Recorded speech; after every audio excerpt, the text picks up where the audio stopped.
muy buenos días, muy buenas tardes. Bienvenidas a la maestra más hermosa y preciosa y que me va a poner 10 por este increíble video a mi nueva entrega de lectura. Y bueno, pues esta vez les voy a hablar sobre el derecho económico internacional. Y bueno, pues en la lectura el autor comienza diciendo que el Estado ya no tiene la primicia como actor en el sistema internacional, sino que comparte compromisos con organizaciones internacionales, ¿no? Y nos dice que la revolución de los servicios ha cambiado las bases del sistema, y esto me hace pensar como en el juego de las empresas privadas que ya más bien son el principal actor, ¿no? Y que el Estado pues básicamente le limpia los zapatos a estas mismas, ¿no? También nos dice que el factor velocidad del dinero se ha visto favorecido por el uso de la electrónica. Luego nos dice que las empresas transnacionales son los protagonistas en todos los sectores, y pues ejemplo de ello tenemos a Tesla, tenemos a Facebook, todas estas grandes empresas que controlan el mercado, ¿no? Luego nos dice que para regular estas complejas relaciones jurídico-económicas en las que los estados no son los sujetos, surge el derecho económico internacional, que regula las transacciones económicas, así sean de carácter público o privado. Luego nos dice que se puede definir al derecho económico internacional como aquella rama del derecho internacional que regula los intercambios de bienes, inversiones y servicios entre agentes públicos o privados originarios o procedentes de diversos países o regiones. Luego nos dice que las principales normas jurídico-económicas internacionales son, pues, por ejemplo, el Banco Mundial, el Fondo Monetario Internacional, la Organización Mundial de Comercio, la OCDE, entre muchas otras, ¿no? Y nos dice que más adelante nos dice que Dominique Carriou nos propone pues una definición para el derecho económico internacional, ¿no? Y nos dice que el conjunto coherente de reglas jurídicas orientadas en función de las finalidades político-económicas y sociales del sistema. Luego nos da una breve interpretación de ello, ¿no? Pero pues no lo voy a mencionar. Luego nos dice que históricamente se puede distinguir entre 4 grandes etapas en el proceso de evolución del orden económico internacional. Y bueno, pues estas se las voy a platicar. Mierda, ya lo perdí. Tenía el apunte, maestra. Ahí voy.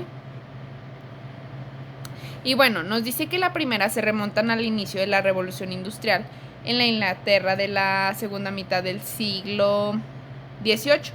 Y nos dice que abarca el periodo de 1815 al inicio de la Primera Guerra Mundial en 1914. Y nos dice que es una etapa característica de... Bueno, pues sí, más bien una etapa característica liberal en la que nace y se desarrolla un orden económico internacional de carácter privado con una limitada participación del Estado en la actividad económica y pues un cierto control en el intercambio del derecho económico internacional.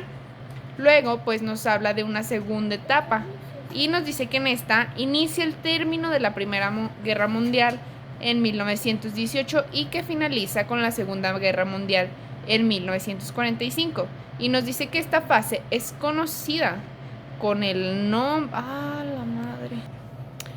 con el nombre de desorden entre las guerras mundiales, y nos dice que es una etapa en la que las relaciones económicas internacionales estuvieron sujetas a fuertes limitaciones con restricciones a la libre circulación, ¿no? De las mercancías, de la mano de obra y de los capitales, ¿no? Pues recordemos como todas estas problemáticas debidas a la guerra, ¿no? O sea, que los países tenían restricciones, etcétera, etcétera, ¿no?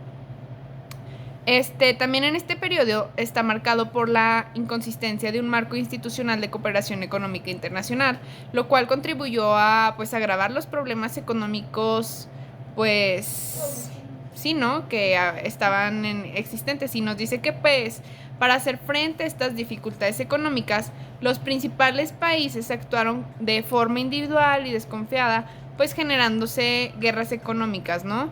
Que agravaron los problemas creados por la Gran Depresión de 1929 que existió en Estados Unidos, ¿no? Luego nos habla en la etapa 3 que su inicio va a estar marcado desde sus primeros años, que fue a partir de 1944, por la constitución de un marco institucional, ¿no?, de cooperación económico internacional. Y nos dice que esta etapa de reconstrucción del orden económico internacional neoliberal se inició pues al término de la Segunda Guerra Mundial, ¿no?, y que persistió hasta principios de aproximadamente 1970, ¿no? Y que durante los últimos años de esta contienda bélica, ¿no?, de esta guerra y todas esas cosas, pues Estados Unidos, como la gran y casi única potencia económica y militar de la época, pues con cierta colaboración del Reino Unido, pues estableció las bases de este orden económico internacional, ¿no? Ya saben, Estados Unidos pues siempre a la cabeza, ¿no?, de todo este orden internacional. También en la última etapa nos dice que pues empieza a manifestarse de forma clara a principios de la década de 1970 el modelo de crecimiento de la economía mundial establecido a término de la Segunda Guerra Mundial y pues basado en la supremacía de Estados Unidos, ¿no? Y pues entra en aprietos, ¿no? Y la crisis de los precios del petróleo a finales de 1973 agravó la crisis económica internacional, pues fue efectos causa... Perdón, es que está aquí mi sobrino, maestra. Y luego, bueno, en la última fase nos habla de los aspectos generales del Telecán, ¿no? Y pues en el preámbulo del Telecán, pues nos habla de que establecen fines perseguidos por México, por Estados Unidos y Canadá, que son los que los conforman, ¿no?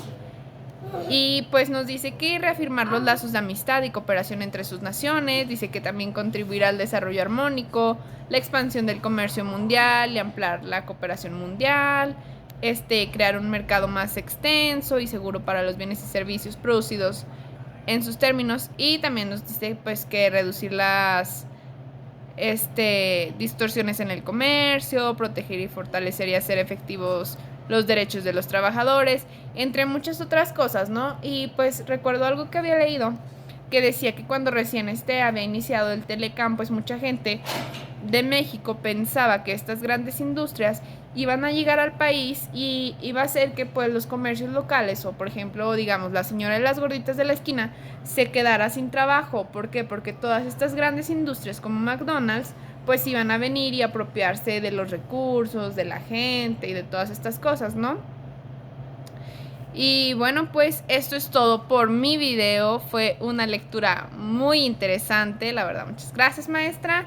Y pues nos vemos. Adiós.